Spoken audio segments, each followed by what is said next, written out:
and welcome to Current Affairs series of Drishti IAS. I am Ritu and today's session is about polity. So this is the last session of today's current affairs of polity. So I hope that you like the previous ones, and let's move towards the today's topic of discussion.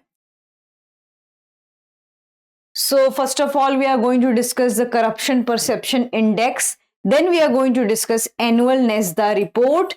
After that, Doctrine of Promissory Estoppel, Panchayat Development Index, and 75 years of Supreme Court of India, e-governed state. So these are the topic which we are going to cover up in today's session. So first, moving to the Corruption Perception Index. So recently, Corruption Perception Index has been released by Transparency International, and this is the 2023 edition. So you should not confuse here. So Corruption Perception Index, who has released it? Transparency International has released it. You must know the organization name, that who releases it. And sometimes in prelims question, they also ask that according to 2023 or 2024. So you must remember that which edition they are asking for, because the ranks and scores changes according to the year. So this time they had evaluated 180 countries and territories around the globe by their perceived levels of public sector corruptions. And here there are parameters for a score. The first is 0, which is highly corrupt, and 100, which is very clean. So the more you score, the more you will become clean.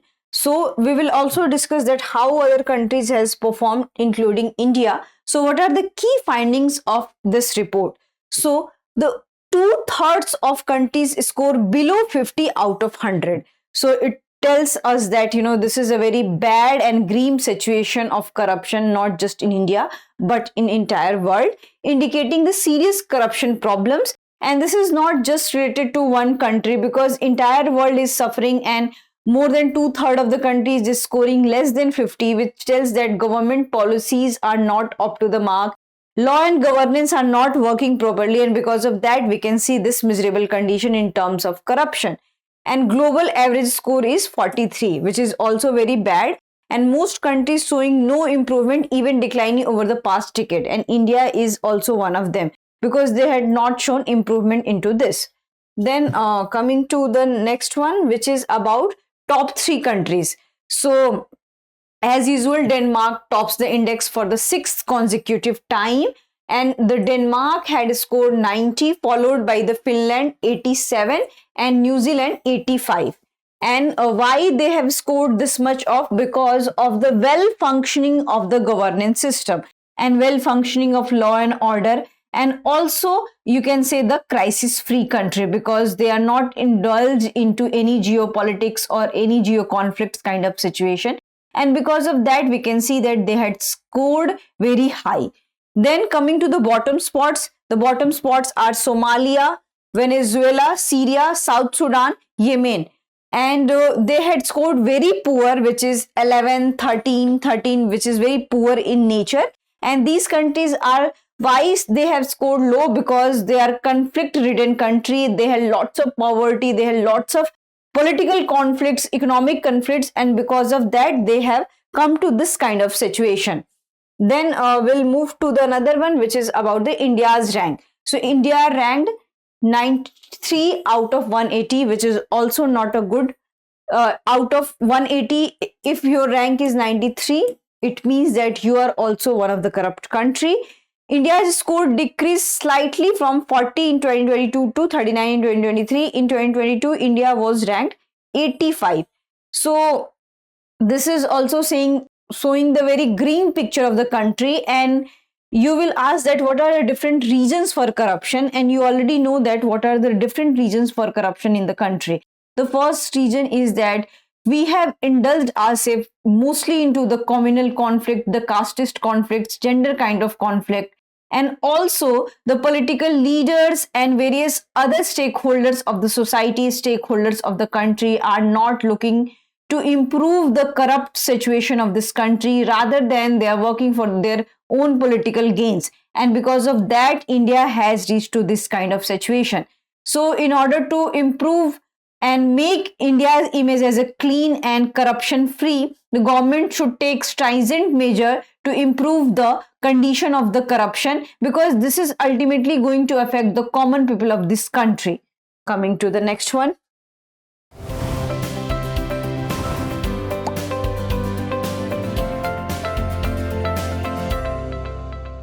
Next one is about the annual NESDA Way Forward report. Recently, Department of Administrative Reforms and Public Grievances (DRPG) has released annual NESDA Way Forward report 2023. So here we are discussing about the 2023 edition. Then what this report says about, so this first of all we'll know about the NESDA. So what is NESDA? So this particular report is based on the National E-Governance Service Delivery Assessment Framework. It is released by the Ministry of Personnel, Public Grievances and Pensions. So you must know the name of Ministry of Personnel, Public Grievances and Pensions, and there are 7 sectors into it.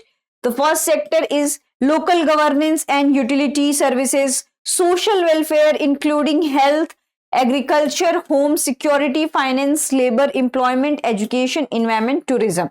So this is about the NESDA. Then coming to the next one is about the total mapped e-services. So by December 2023, this is the recent data we have, 16,487 e-services were mapped on the NESDA Way Forward dashboard. Jammu and Kashmir leads with 1117 e-services, followed by Tamil Nadu, Madhya Pradesh and Kerala. And the bottom 4 states in e-services provisions are Lakshadweep, Ladakh, Sikkim and Nagaland. So on to these areas, they had to look for that how e-governance should be improved into these areas. Coming to the next one, which is about the doctrine of promissory estoppel. And it was in news due to its use in a recent Supreme Court case involving shortlisted candidate in cancelled armed forces recruitment process. So in this country, the recruitment process and recruitment of any examination, not just armed forces, is a very serious concern, and because of that, what we have seen that many times candidate appear in the exam, there is a problem of paper leak. Many times candidate pass the exam and the candidate already joined the particular service, but after that the service got cancelled, and because of that the youths of this country become jobless.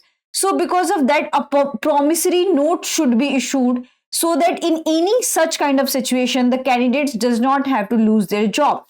So this has been also cited by the Supreme Court. That's why we are discussing. So what is doctrine of promissory estoppel?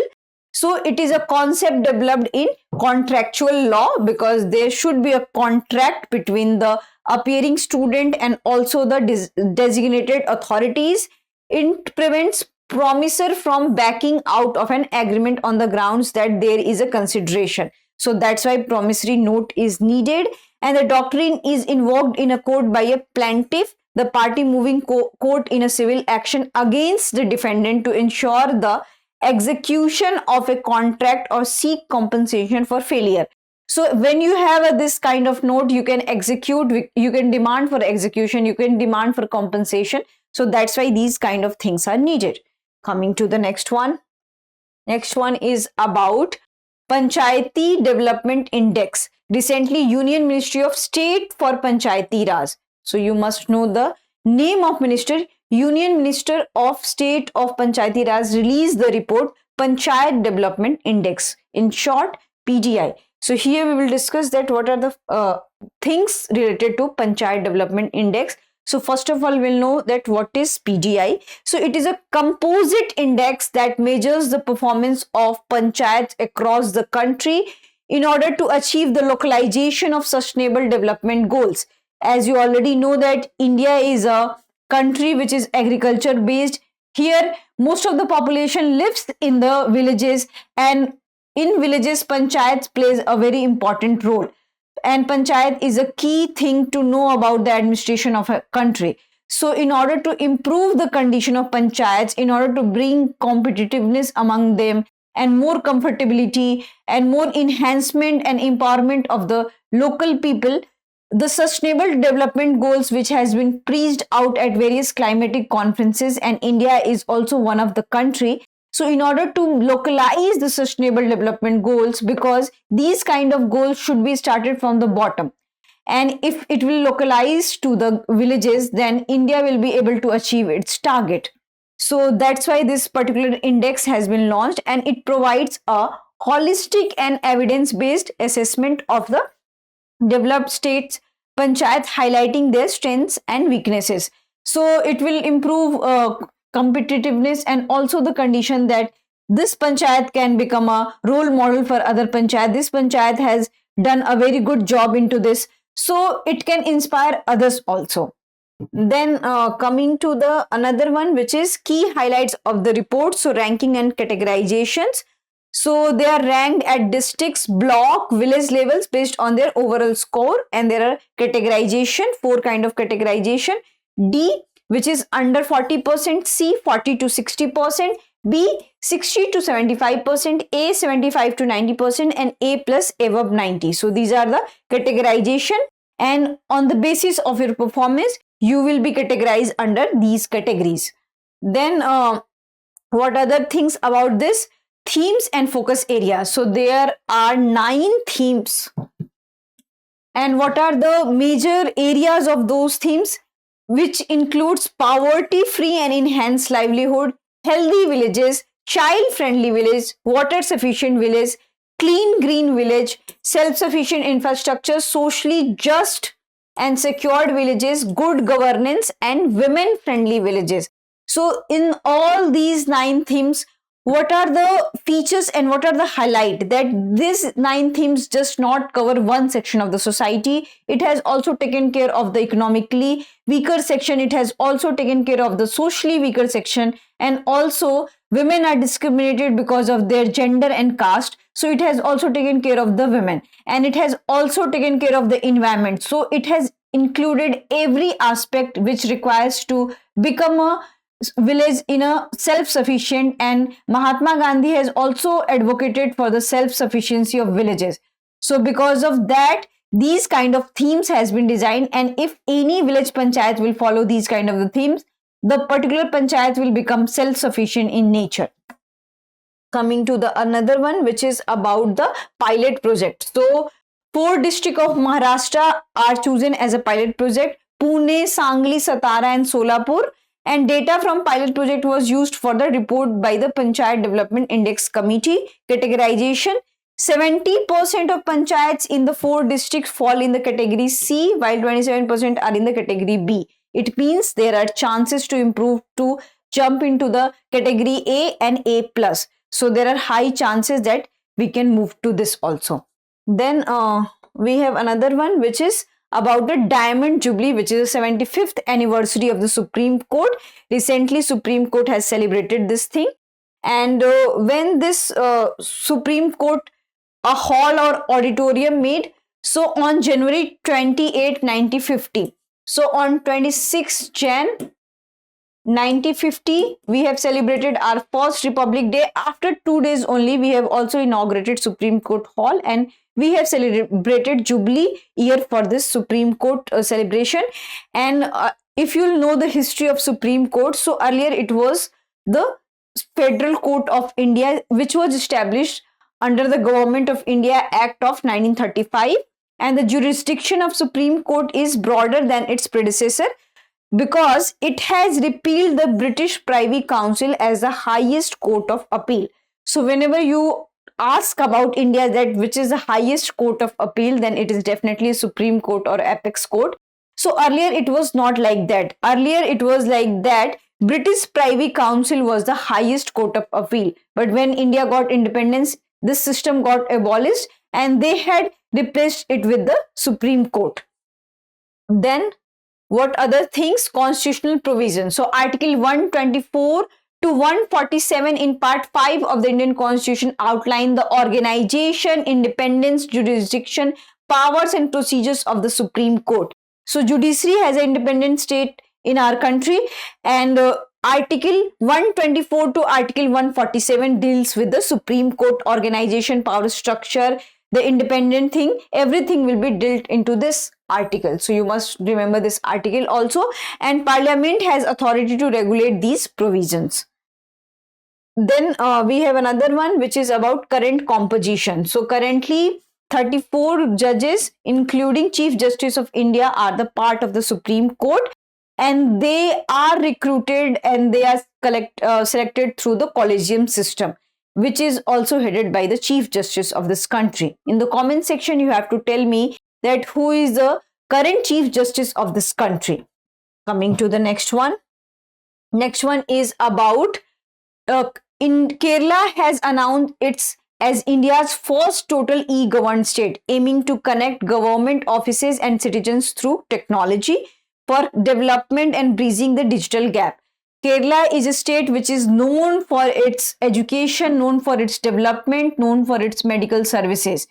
So now Kerala has also become the first total e-governance state, aiming to connect government offices and citizens through technology, and it has also reduced the gap of digital India, because so many of people from Kerala have become digitalized and they have become a part of digital India because they have access to digital world.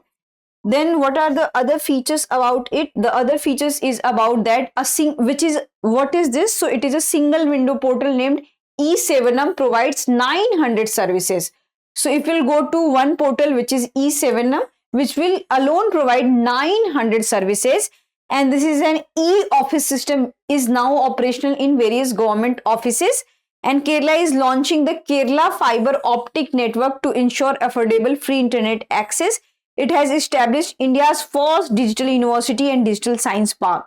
This is very much important, that which state has established first digital university and digital park. So it is the Kerala. So that's it for today's session. So you have to remember every point written onto this particular thing, and then you have to also take care of the other facts related to this thing. This is also very much usual for your examination, and you have to keep revising. Whenever you feel like any kind of confusion, you can go to the video and you can watch it again and again, and if you are lacking time, you can watch it on a speed also. So it's on to you that how to decide, but do watch this and also refer the books and newspaper, because for current affairs newspapers are very much important, so you have to also take care of that along with these video lectures. So go revise 1 to 10 session. Maybe there are chances that any question will be asked from any of these 10 questions. So be prepared for it. So that's it for today's session. If you have any queries related to this session, kindly ask in the comment section. Thank you and all the best for your examination. For more informative content, like, share and subscribe. And do not forget to press the bell icon to get the notifications.